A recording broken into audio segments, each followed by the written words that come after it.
ادامه گفتارهای رادیوی فرهنگ.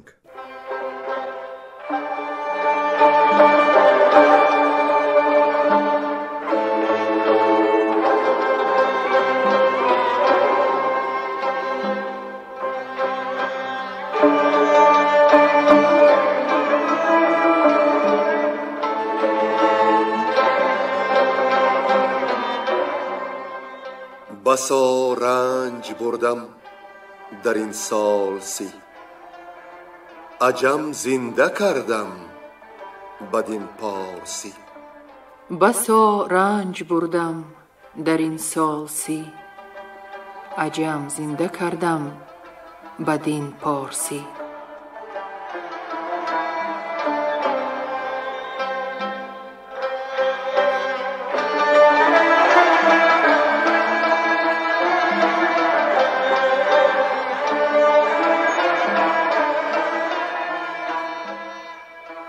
شنونده های ارجمند، با توجه شما محفل ادبی از روی شاهنامه بیزوال ابوالقاسم فردوسی. صدر محفل نظام قاسم.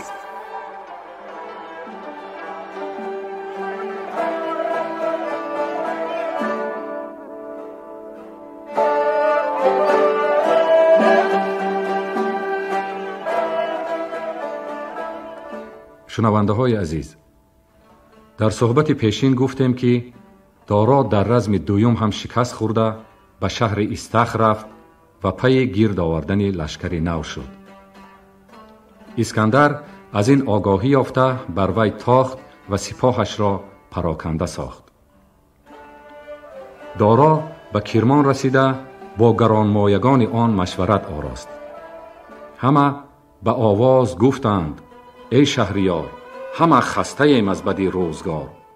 دیگر زوری با اسکندر رزمیدن نداریم، بهتر آن که مدارا کنیم و انتظار باشیم که همین چرخ گردان بر او بگذرد، چنین داندان کس که دارد خرد. دارا با مصلحت گرانمایگان کرمان و اسکندر نامه نوشت که اگر دل از جنگ ایران پشیمان کند، همه میراث گوشتاسپ و اسفندیار و آن گنج‌های را که خود اندوخته است می‌بخشدش و یار و مددگارش می‌شود. اسکندر او را تحسین کرد، خواهشش را به جا آورد و گفت که باید به تأخیر به ایران بازگردد، زیرا پادشاهی سراسر وراست. دارا پاسخ نامه خود را خوانده سخت شکسته دل شد. علمش افزود که با غاصب کشورش ساختنی و پیش او کمر خدمت بستنی است. چون دیگر کسی فریادرس نداشت، به مهتر هندوان فور نامه نوشته امداد خواست. اسکندر این را فهمیده به استخر لشکر کشید و رزم خونین آغاز کرد. سپاهیان ایران که شکسته دل و از رزم سیر بودند، از جنگ با رومیان سر پیچیدند و دارا با 300 سوار راه گریز پیش گرفت. چون وزیرانش ماهیار و جانوسیار دیدند که بلند اختر و نام دارا گذشت و این شوربخت از این پس نبیند دیگر تاج و تخت، خنجر به سینه شاه زدند و به امید صاحب کشور شدن نزد اسکندر آمدند. شاه روم همراه آن دو تن بر سر دارای نیم بیسمیل آمد، بر خواری و زاری او تلخ گریست و عزم کرد که دردی ورا درمان نموده باز بر تخت ایرانش بنشاند و خود از این مرز و بوم برود. ولی دارا بر همت او احسانها خوانده گفت که به من مرگ نزدیکتر زان که تخت. خواهش کرد که نگاه کن به فرزند و پیوند من. دخترم روشنک را بزنی بخواه، از او اسفندیار به دنیا بیار تا آتش زردشت را باز برافروزد، زند و اوستا بر دست بگیرد، جشنهای صده و نوروز را نگه بدارد. اسکندر وعده داد که این همه را به جا خواهد آورد و پس آن این مرز و بوم را ترک خواهد نمود. دارا جهان را به اسکندر و جان را به جهان آفرین سپرد. اسکندر او را با شکوه تمام به راه آخرت گسیلاند. آن دو بدخواه ماهیار و جانوسیار را زنده بردار آویخت و سنگسار کرد. و با این عمل جوانمردانه سزاوار تحسین و آفرین ایرانیان گشت. سپس به بزرگان ایران نامه نوشته عرض ارادتمندی کرد، از دارا به نیکی یاد آورد، فرمود تا دیرم را از آن پس به نام او بزنند، مرز را به دیدبان و بازار را به پاسبان مگذارند، دل و پشت بیدادگران را بشکنند و با عدل و انصاف دل را توانگر کنند. با همین داستان پادشاهی دارا سر آمد و اکنون شروع می شود داستان پادشاهی اسکندر. طبق عنعنه در گرامی داشت شاهنامه و نویسنده بزرگوار آن، قطعه را از محمد علی طوسی به سمع شنونده های گرانقدر می رسانیم. ز تعریف فردوسی نیکزاد، حکیمی سخندان شیرین نکات، به فر و شکوه و جلال و وقار، کیانند مشهور در روزگار. و اکنون گفتار نومان را در قرائت ساربان، نظر یزدانی، گلرخسار صفی، عبدالرشید خوجمخلوف، صباحت قاسم، حاجی اسماعیل پیر محمدزاده و بنده بشنوید.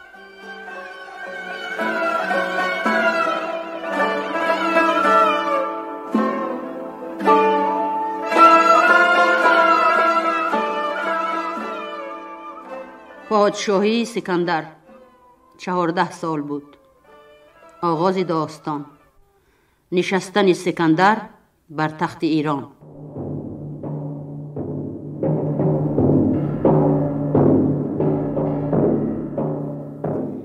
بران آفرین کو جهان آفرید، زمین و زمان و مکان آفرید، که آرام از اوی است و هم کار از او، هم آغاز از اوی است و انجام از او. سپهر و زمان و زمین آن اوست، کم و بیشگیتی به فرمان اوست. ز خاشاک ناچیز تا عرش راست، سراسر به هستی او برگواست. جز او را مخوان کیردگار جهان، شناسنده آشکار و نهان. وزو بر روان محمد درود، به یارانش بر هر یکی برفزود. سر انجمن بود زیاران علی، که خواندش پیامبر علی ولی. همه پاک بودند و پرهیزگار، سخنهای او برگذشت از شمار. ابا دیگران مرا کار نیست، بدین در مرا راه گفتار نیست. نباشد بجز بی پدر دشمنش، کی یزدان به آتش بسوزد تنش. کنون بر سخنها فزایش کنیم، جهان آفرین را ستایش کنیم. ستاییم تاجی شهنشاه را، که بختش درخشان کند ماه را. جهانداری با بخشش و فر و داد، زمانه به فرمان او گشته شاد. خداوند کوپال و شمشیر و رنج، خداوند آسانی و تاج و گنج. خردمند دانا و چیر سخن، جوان او به سال و به دانش کهن. جهاندار با فر و نیکی شناس، که از تاج دارد ز یزدان سپاس. همه مشتری تابد از فر او، بنازیم در سایه پر او. شهنشاه محمودی بخشنده زر، فلک ناوریده چونو تاجور. برزم آسمان را خروشان کند، چو بزم آیدش گوهر افشان کند. چو خشم آورد کوه ریزان کند، سپهر از بر خاک لرزان کند. پدر بر پدر شهریار است شاه، بنازد بدو گنبد خور و ماه. بماناد تا جاودان نام او، همه مهتری باد فرجام او. سری نامه کردم ثنای ورا، بزرگی و آیین و رای ورا. از او دیدم اندر جهان نام نیک، ز گیتی ورا باد فرجام نیک. ز دیدار او تاج روشن شده است، ز بدها ورا بخت جوشن شده است. بنازد بدو مردم پارسا. هر آن کو شود بر زمین پادشاه. هوا روشن از بارور بخت اوست، زمین نامور پایه تخت اوست. بر رزم اندرون ژنده پیل بلاست، به بزم اندرون آسمان وفاست. چو در بزم رخشان شود رای او، همی موج خیزد ز دریای او. به نخچیر شیران شکاری ویند، دد و دام در زینهاری ویند. ز آواز گرزش همی روز جنگ، بدرد دل شیر و چرم پلنگ. سرش سبز باد و دلش پر ز داد، جهان نیز به افسری او مباد. کنون باز گردم سوی داستان، به نظم آرم از گفته باستان. سکندر چو بر تخت بنشست گفت، که با جان شاهان خرد باد جفت. که پیروزگر در جهان ایزد است، جهاندار اگر زو نترسد بد است. بد و نیک ما بگذرد بی گمان، رهایی نباشد ز چنگ زمان. هر آن کس که آید بدین بارگاه، که باشد ز ما سوی ما دادخواه. اگر گاه بار آید در نیمی شب، به پاسخ رسد چون کشاید دو لب. چو پیروزگر فرهی دادمان، در بخت پیروز بگشادمان. هم از زیر دستان بیابند بحر، به کوه و بیابان و دریا و شهر. نخواهیم باش از جهان 5 سال، جز آن کس که گوید که هستم همال.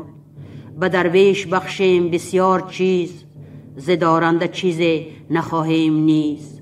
چو اسکندر این نیکویی ها بگفت، دل پادشاه گشت با داد جفت. از ایران برآمد یکی آفرین، بدان دادگر شهریار زمین. و آن پس پراکنده گشت انجمن، جهاندار بنشست با رایزن.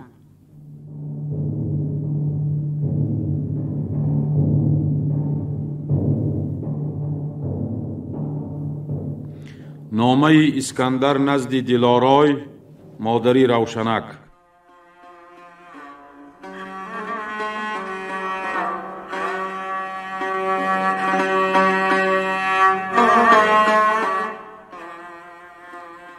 بفرمود تا پیش او شد دبیر، قلم خواست رومی و چینی حریر.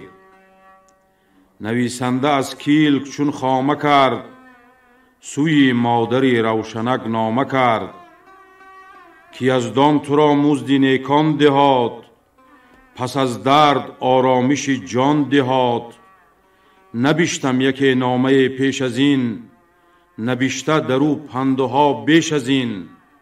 چو جفتی تو را روز برگشته شد، به دستی یکی بنده برکشته شد. بر آیین شاهان کفن ساختم، ز درد جهاندار پرداختم. بس آشتی خواستم پیش جنگ، نکرد آشتی چون نبودش درنگ. ز خونش بپیچید هم دشمنش، به مینو رساناد یزدان تنش. ورا دادگر جای نیکان دهاد، بداندیش را زهر پیکان دهاد. نیابد کسی چاره از شنگ مرگ، چو باد خزان است و ما همچو برگ. جهان یکسر اکنون به پیش شماست، براندرز دارا فراوان گواست. که او روشنک را به من داد و گفت، که چون او نباشد تو را در نهفت. کنون با پرستنده و دایگان، از ایران بزرگان و پرمایگان. فرستید زودش به نزدیک من، زداید مگر جان تاریک من. بدارید چون پیش بود اصفهان، به هر سو پراکنده کاراگهان. همان کارداران با شرم و داد، که دارای دارا بشان کرد یاد. گر آنجا نخواهید فرمان رواست، همه بوم ایران به پیش شماست. دل خیش را پرمدارا کنید، مرا در جهان نام دارا کنید. سوی روشنک همچنان نامه کرد، سخن را گذر بر سری خامه کرد. نخست آفرین کرد با کردگار، جهاندار و دانا و پروردگار. دگر گفت که از گوهری پادشاه، نزاید مگر مردمی پارسا. دلارا و بارای و باناز و شرم، سخن گفتنش خوب و آوای نرم. پدر مرتو را پیش ما را سپرد، و از آن پس بشد نام نیکی ببرد. چو آیی شبستان و مشکوی من، ببینی تو باشی جهان جوی من. سری بانوانی و زیبای تاج، فروزنده یاره و تخت عاج. نبشتیم نامه بر مادرت، که ایدر فرستد تو را در خورت. برآیین فرزند شاهنشهان، به پیش اندرون موبدی اصفهان. پرستنده بود تاج و پیلان و مه، همان را که خوردی تو زو شیر و شه. به مشکوی ما باش روشن روان، توی در شبستان سری بانوان. همیشه دل و شرم جفتی تو باد، شبستان شاهان نهفتی تو باد. بیامد یکی فیلسوف چوگرد، سخنهای شاهی جهان یاد کرد.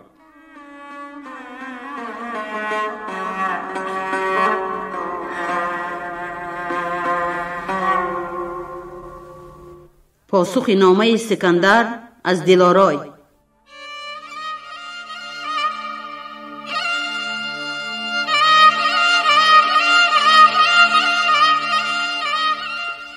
دلارای چون این سخنها شنید، یکی باد سرد از جگر برکشید. به دارا ز دیده ببارید خون، که بود ریخته زیر خاک اندرون. نویسنده نامه را پیش خواند، همه خون ز مژگان بر رخ برفشاند. مرا نامه را زود پاسخ نوشت، سخنهای با مغز و فرخ نوشت. نخست آفرین کرد بر دادگر، خداوند آرام و رای و هنر. دگر گفت که از کار گردان سپهر، کزوی است پرخاش و آرام و مهر. همه فر دارا همه خواستیم، زبان را به نام وی آراستیم. کنون چون زمان وی اندر گذشت، سری گاه او چوب تابود گشت. تو را خواهم اندر جهان نیکویی، بزرگی و پیروزی و خسروی. به کام تو خواهم که باشد جهان، بر این آشکارا ندارم نهان. شنیدم همه هرچی گفتی به مهر، که از جان تو شاد بادا سپهر. از آن دخمه دارا و از ماهیار، مکافات بدخواه جانوس یار. چو خون خداوند ریزد کسی، بگیتی درنگش نباشد بسی. دگر آنکه جست همه آشتی، بسی روز با پند بگذاشتی. نباید ز شاهان پرستندگی، نجوید کس از تاجور بندگی. بجای شهنشاه دارا تویی، چو خورشید شد ماه ما را تویی. مبادا بگیتی جز از کام تو، همیشه بر ایوانها نام تو. دیگر آنکه از روشنک یاد کرد، دل ما بدان آرزو شاد کرد. پرستنده توست ما بنده ایم، به فرمان رایت سرافکنده ایم. درودت فرستاد و پاسخ نوشت، یکی نامه چون بوستانی بهشت. چو شاه زمانه تو را برگزید، سر از رای او کس نیارد کشید. نبشتیم نامه سوی مهتران، به پهلو بزرگان و جنگاوران. که فرمان داراست فرمان تو، نپیچد کسی سر ز پیمان تو. فرستاده را برده و بدره داد، ز گنجش ز هر گونه بهره داد. چو رومی به نزد سکندر رسید، همه یاد کرد آنچه دید و شنید. از آن تخت و آیین و آن بارگاه، تو گفتی که زنده است برگاه شاه. سکندر ز گفتار او گشت شاد، به آرام تاج کی برنهاد.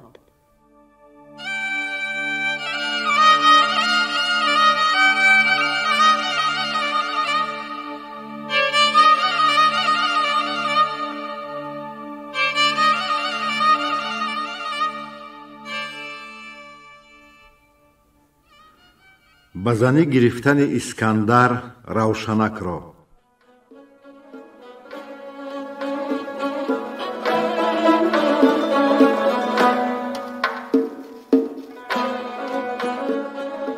ز اموریه مادرش را بخواند، چو آمد سخنهای دارا براند.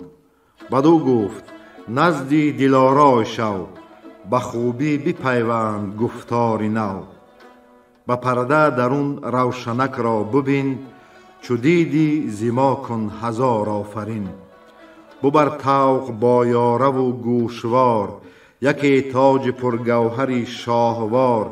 100 استر ز گستردنی ها ببر، 10 اشتر به دیبای رومی بزر. هم از گنج و دینار چون 30,000، به بدره درون کن ز بحری نثار. ز رومی چو 300 کنیزک ببر، وگر بیشتر بایدت بیشتر. یکی جام ده هر یکی را به دست، برآیین خوبان خسرو پرست. تو با خویشتن خادمان بر براه، ز راه و ز آیین شاهان مکاه. بشد مادر شاه با ترجمان، 10 از فیلسوفان شیرین زبان. چو آمد به نزدیک شهر اصفهان، پذیره شدندش فراوان مهان. بیامد ز ایوان دلارای پیش، خود و نامداران برآیین خویش. به دهلیز کردند چندین نثار، که بر چشم مردم دیرم گشت خار. به ایوان نشستند با رایزن، همه نامداران شدند انجمن. دلارای برساخت چندان جهیز، که شد در جهان روی بازار تیز. شتر در شتر بود فرسنگ ها، ز زرین و سیمین و از رنگ ها. ز پوشیدنی ها و گستردنی، ز افکندنی و پراکندنی. ز اسپان تازی به زرین ستام، ز شمشیر هندی به زرین نیام. ز خفتان از خود و برگستوان، ز کوپال زرین و گرزی گران. چه جامه بریده چه از نابرید، که کس در جهان بیشتر زان ندید. ز ایوان پرستندگان خواستند، 40 مهد زرین بیاراستند. یکی مهد با چتر و با خادمان، نشستند در او روشنک شادمان. ز کاخ دلارای تا نیمی راه، گهر بود و دیبا و اسپ و کلاه. چو شد روشنک سوی شهر ستخر، پذیره شدش هر کی بودیش فخر. ببستند آذین به شهر اندرون، پر از خنده لبها و دل پر ز خون. بر آن چتر دیبا دیرم ریختند، زبر مشک سارا همه بیختند. چو ماه اندر آمد به مشکوی شاه، سکندر بدو کرد چندین نگاه. بدان برز بالا و آن خوب چهر، تو گفتی خرد پروریده به مهر. چو مادرش بر تخت زرین نشاند، سکندر برو بر همه جان فشاند. نشسته به 1 هفته با او به هم، همه رای زد شاه بر بیش و کم. از او جز بزرگی و آهستگی، خردمندی و شرم و شایستگی. نگه کرد بیدار و چیزی ندید، دلش مهر و پیوند او برگزید. ببردند از ایران فراوان نثار، ز دینار و از گوهر شاهوار. همه شهر ایران و توران و چین، به شاهی برو خواندند آفرین. همه روی گیتی پر از داد شد، به هر جای ویرانی آباد شد.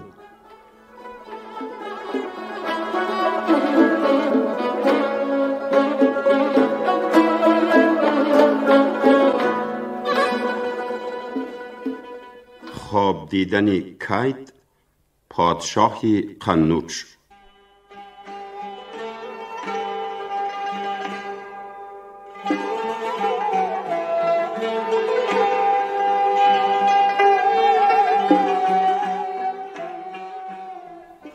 چنین گفت گوینده پهلوی، شگفت آیدت کین سخن بشنوی. که یک شاه بود هند را کید نام، خردمند و بینادل و شادکام. دلی بخردان داشت و مغزی ردان، نشستی کیان فره موبدان.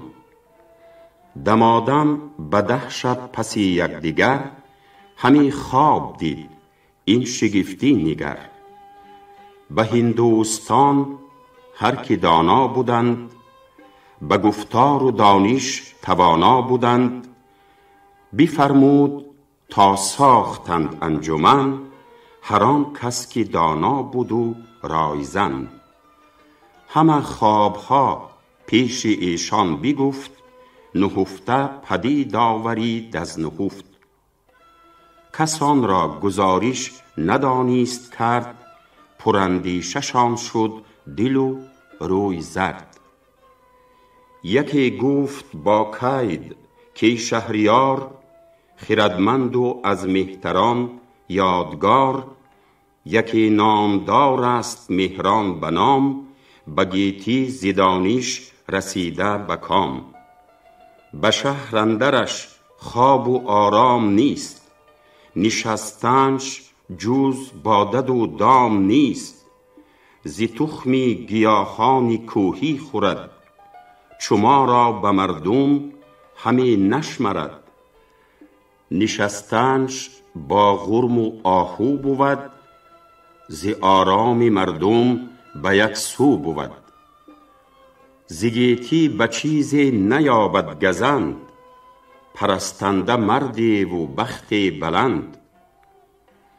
چنین گفت با دانشی کید شاه، کز این پرهنر بگذری نیست راه. همانگه به اسپ اندر آورد پای، به آواز مهران برآمد ز جای. حکیمان برفتند با او به هم، بدان تا نباشد سپهبد دژم. سپهدار چون نزد مهران رسید، بپرسید داننده را چون سزید. بدو گفت کی مردی یزدان پرست، که در کوه با غورم داری نشست. به ژرفی بدین خوابی من گوش دار، گزارش کن این را و هم هوش دار. چنان دان که یک شب خردمند و پاک، بخفتم به آرام بی ترس و باک. نه اندیشه در دل نه در سر شتاب، نه با من کسی بود در جای خواب. گذشته ز شب نیمه بیشتر، ولیکن نبود نیز گاهی سحر. یکی خانه دیدم چو کاخی بلند، بدو اندرون ژنده پیلی نژند.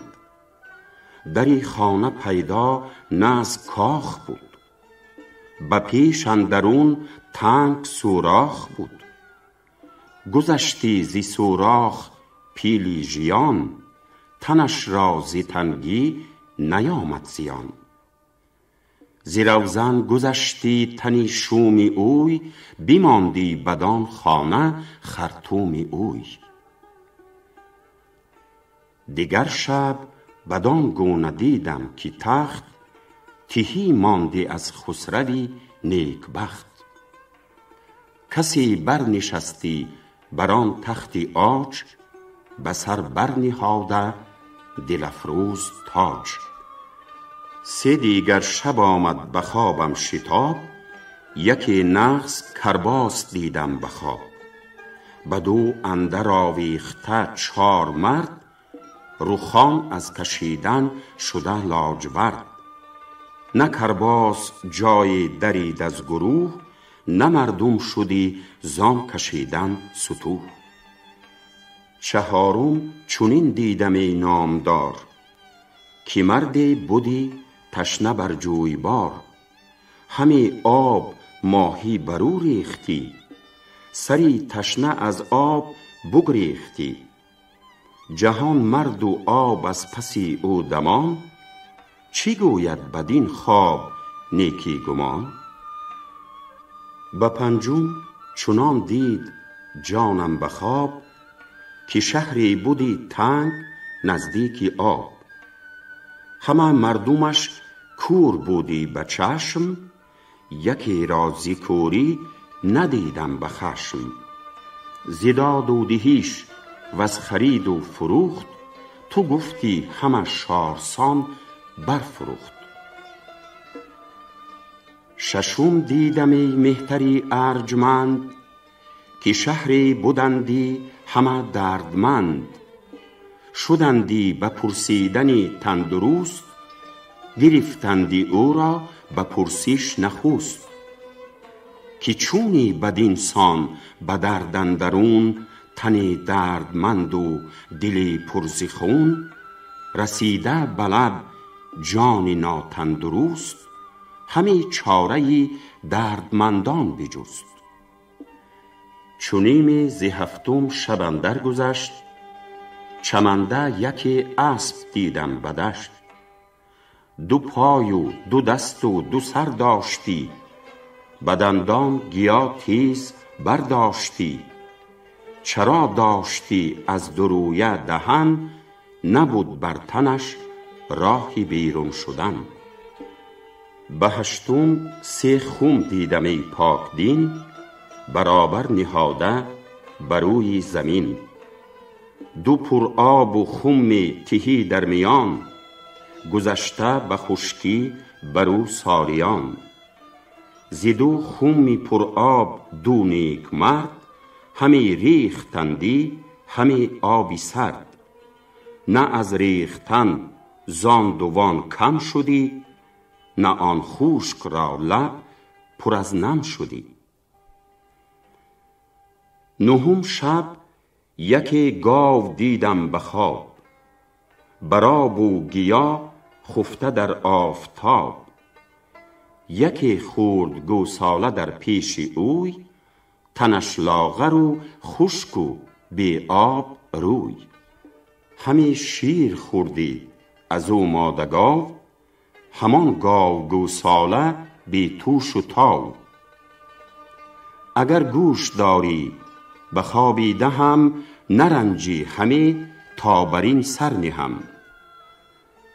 یکی چشمه دیدم به دشت فراخ، مران چشمه را هر سوی راه و شاخ. همه دشت یکسر پر از آب و نم، ز خشکی لبی چشمه گشته دیژم. سزد گر به پاسخ بگویی نهان، کز این پس چی خواهد بودن در جهان؟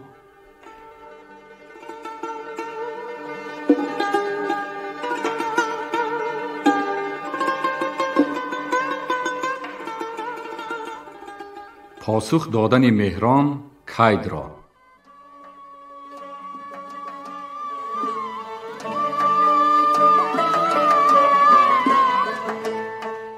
چو بشنید مهران ز کید این سخن، بدو گفت از این خواب دل بد مکن. نه کمتر شود بر تو نامی بلند، نه آید بر این پادشاهی گزند. سکندر بیارد سپاهی گران، ز روم و ز ایران گزیده سران. چو خواهی که باشد تو را آبروی، خرد یار کن جنگ او را مجوی.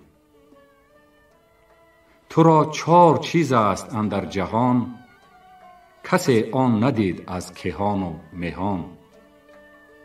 یکی چون بهشتی برین دخترت، کزو تابدن در جهان اخترت. دیگر فیلسوفی که داری نهان، بگوید همه با تو راز جهان. سه دیگر پزشکی که هست ارجمند، به دانندگی نام کرده بلند. چهارم قدح کاندرو ریزی آب، نه ز آتش شود گرم و نه ز آفتاب. ز خوردن نگیرد کمی آب اوی، بدین چیزها راست کن تا به اوی. چو آید بر این باش و مسگال جنگ، چو خواهی که ایدر نسازد درنگ. بسنده نباشی تو با لشکرش، نه با چاره و گنج و با کشورش. چو بر کار تو رای فرخ نهم، همان خواب را نیز پاسخ دهم. یکی خانه دیدی و سوراخ تنگ، کزان پیل بیرون شدی بیدرنگ. تو آن خانه را همچو گیتی شناس، همان پیل شاه بود ناسپاس. که بیدادگر باشد و کارزگوی، جز از نام شاهی نباشد بدوی. دوم آنچه دیدی تو از تاج و تخت، کزو شد یک دیگر آمد ز بخت. همان است کین واژگونه جهان، یکی را برد دیگر آرد دوان. به دل سیفله باشد به تن ناتوان، به آز اندرون تیز و تیره روان. کجا زیر دستانش باشند شاد، پر از غم دل شاه و لب پر ز باد. سرانجام چون بگذرد نام اوی، بزشتی بماند به فرجام اوی. دیگر آن که دیدی تو کرباس نغز، گرفته ورا 4 پاکیزه مغز. نه کرباز نغز از کشیدن درید، نه آمد ستوخ آن که او را کشید. تو کرباس را دین یزدان شناس، کشنده 4 آمد از بحر پاس. یکی دین دهقان آتش پرست، که به باژ برسم نگیرد به دست. دیگر دینی موسی که خان جهود، که گوید جز این دین نشاید ستود. دیگر دین یونانی آن پارسا، که داد آورد در دل پادشاه. چهارم زیتازی یک دین پاک، سری هوشمندان برآرد ز خاک. همه برکشندین از آن از این، شوند آن زمان دشمن از بهر دین. از این پس بیاید یک نامدار، ز دشت سواران نیزه گذار. یک مرد پاکیزه نیک خوی، بدو دین یزدان شود 4 سوی. دیگر تشنه کو سر از آب خوش، گریزان و ماهی ورا آب کش. زمان بیاید که پاکیزه مرد، شود خوار چون آب دانش بخور. به کردار ماهی به دریا شود، سری بدکنیش بر ثریا شود. همه تشنگان را بخواند به آب، کس او را به دانش نسازد جواب. گریزان از آن مرد دانش پژوه، کشایند لبها به بد همگروه. به پنجم که دیدی یک شارسان، بدو اندرون ساخته کارسان. پر از خورد و داد و خرید و فروخت، تو گفتی زمان چشم ایشان بدوخت. ز کوری یک دیگر را ندید، همه این بران آن برین ننگرید. زمان بیاید کزان سان شود، که دانا پرستار نادان شود. بران سان بود دانشمند و خوار، درختی خیرتشان نیاید به بار. ستاینده مرد نادان شوند، ستایش کنان پیش ایشان شوند. همه داند آن کس که گوید دروغ، همه زان پرستش نگیرد فروغ. ششم آن کجا رفت بیماری سست، با پرسیدن یک گروه تندرست. زمان بیاید که درویش زار، شود خار بر چشم دیناردار. با بیچارگی گردی دارای چیز، همه گردد و چیز ندهند نیز. شود رایگانی پرستنده، و یا به بهای یک بنده. به هفتم که دیدی به اسب 2 سر، خورش را نبود بر تنش برگذر. زمان بیاید که مردم به چیز، شود شاد و سیری نیایدش نیز. نه درویش یابد از او بهره، نه دانش پژوه و نه شهره. جز از خویشتن را نخواهند و بس، کسی را نباشند فریاد رس. به هشتم که پر آب دیدی سه خم، یک زو تهی مانده بود تا به دم. دو از آب روشن سراسر بودی، میانه یک خشک و ناتر بودی. از این پس بیاید یک روزگار، که درویش گردد چنان سست و خار. که گر ابر گردد بهاران پرآب، ز درویش پنهان کند آفتاب. نبارد برون نیز باران خویش، دل مرد درویش از درد ریش. توانگر ببخشد همه این بدان، یکی با دیگر چرب و شیرین زبان. شود مرد درویش زو خشک لب، همه روز را بگذراند به شب. نهم آن که گاو چنان تندرست، ز گوساله لاغر و شیر جست. چو کیوان به برج ترازو شود، جهان زیر نیروی بازو شود. شود کار بیمار درویش سست، وزو چیز خواهد همه تندرست. نه هرگز کشاید برو گنج خویش، نه زو باز دارد همه رنج خویش. دهم چشمه دیدی از آب خشک، بگرد اندرش آبهای چون مشک. نه زو بردمیدی یکی روشن آب، نه آن آبها را گرفتی شتاب. از این پس یک روزگار بود، که اندر جهان شهریار بود. که دانش نباشد به نزدیک اوی، پر از غم بود جان تاریک اوی. جهان سر به سر تیره از رنج اوی، ز نیکی تهی سال و مه گنج اوی. همه هر زمان نو کند لشکر، که سازد از او نامدار افسر. سرانجام لشکر نماند نه شاه، بیاید نواین یک پیشگاه. کزو گردد ایمن جهان از بدی، بتابد از او فره ایزدی.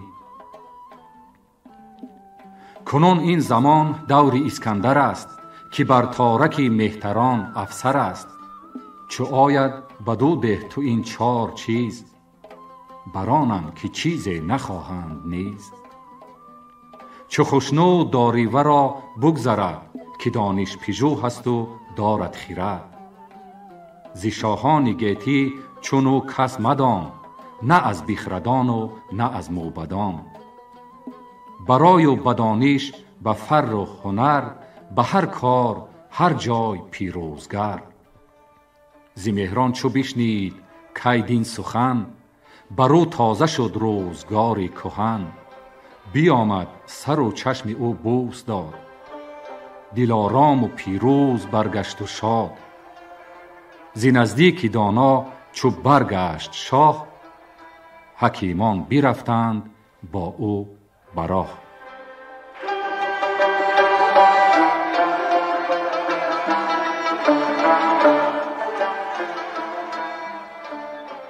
شما محفل ادبی را از روی شاهنامه بیزوال ابوالقاسم فردوسی شنیدید. شاد و پیروز باشید.